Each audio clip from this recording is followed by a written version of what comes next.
राह ना रे कि खैले बानी भूखाइल नइखी तोहरे भरोसा एही जगह आइल नइखी। खैले बानी भूखाइल नइखी तोहरे भरोसे एही जगह आइल नइखी। हमारा के देख के मुंह घुमावो तड़ू तो तोहरो मुंह देखे खातिर हम खाइल नइखी। ये देखिए हमारा अमित केसरी जी के तरफ से 101 रुपया के पुरस्कार बा। हमारा कंपनी के तरफ से लाख लाख धन्यवाद बा। लेकिन देखिए एगो सरदार सा लचका ले स्वागत कर दे गुड़िया जी। देखिए कहल गई बा कि दुश्मन मिले सवेरा मतलबी यार ना चाहिए। अरे दुश्मन मिले सवेरा मतलबी यार ना चाहिए। गोरी गोर हो खस चाहे करिया लेकिन तोरा लेखा छिनार ना चाहिए।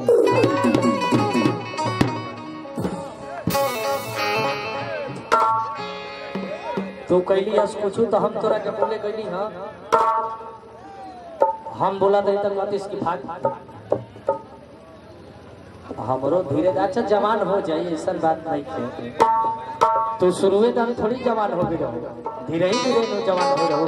चलिए गुड़िया जी एगो शानदार सा लचका ले स्वागत हमारे अमित भाई को दिनारा निवासी।